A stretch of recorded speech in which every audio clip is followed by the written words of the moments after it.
Well,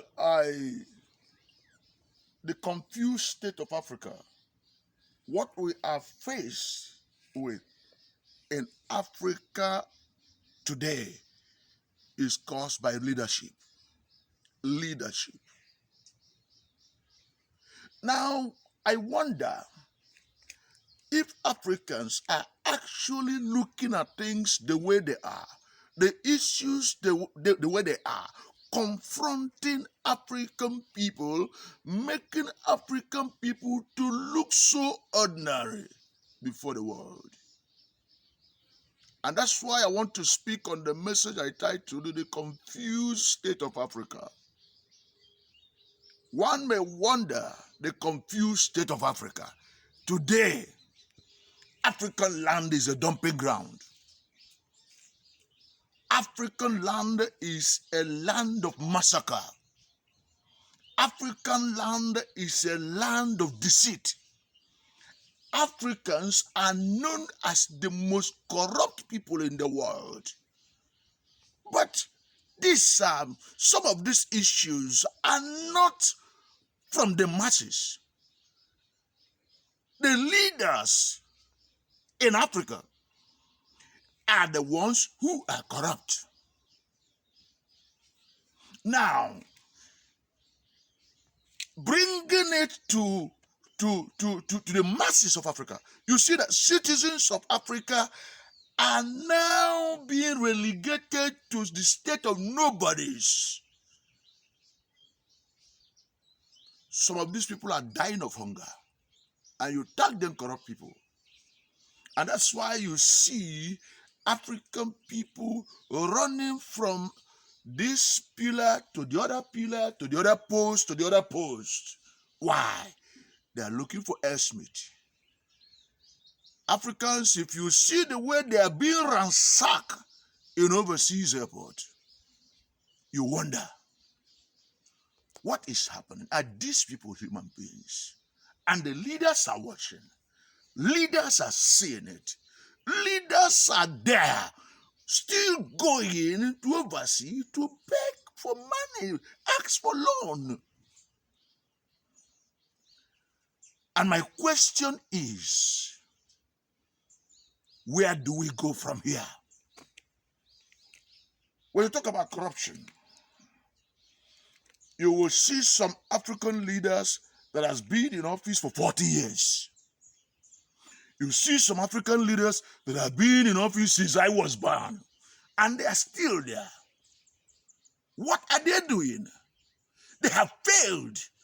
They failed the people, they failed themselves, they failed their generation, and they are still there in office. Now you ask yourself, what are these people doing in office for 40 years? What are these people doing in office for 30 years? What are these people doing in office for 20-something years?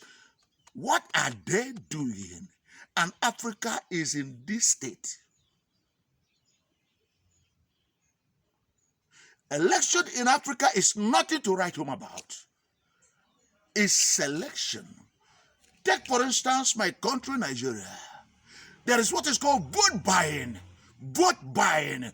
Now, 2023 is coming around the corner. People are reshuffling themselves, recycling themselves, trying to put the stolen money they have taken from us together to buy the conscience of the poor. They give you one bag of rice that 1,000 people will share. One bag of rice. You can't even get up to the Rika. And they give you 1,000 naira. They can't even cook a pot of soup for you. And force you to compete for them. You've sold your generation, sold yourself, sold entire Nigerian people for 4 years. And after that, you won't see them again until after next 4 years. They will still come back. Because they know you are hungry. They keep starving people so that they keep making use of them. That's why there's bad leadership here. Now, the foreigners who are calling Africans corrupt people are more corrupt than us, more corrupt than Africans. All the siphoned money is dumped in overseas banks. Are they not aware of it? How then is Africans corrupt? And some of these politicians will leave that money in overseas bank and die. The money will not be repatriated to Africans. The foreign banks will use it to better the lots of their bank, their country. And they will be shouting Africans are corrupt. What kind of corruption is that? What's the meaning of that? That's nonsense by me. That's nonsense. That's typical nonsense. Errant nonsense. Africans are not corrupt. Who are the monsters behind this? How can a leader who come to your country, borrow you billions upon billions or billions upon billions that you keep giving, and you are not seeing dividends of the borrowing? Africa is rich. We don't need foreign money. And the money they are borrowing is still our money that you are giving us. Oh, Africans are confused.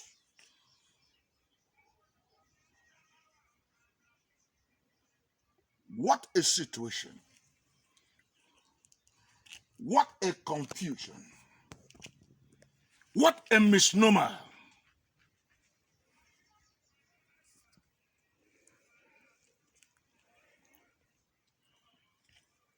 What Africans need to come out of this confused mess that we found ourselves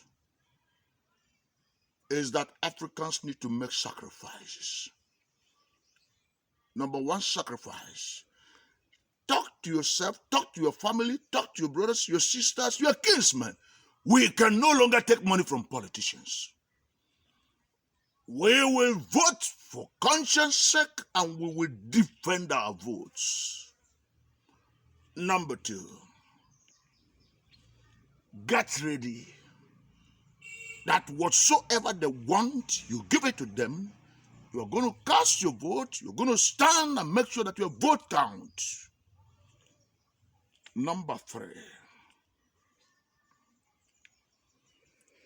any traditional ruler that is welcoming these people in their palace should be banished. The king owns the people, but the people owns the king. Yes.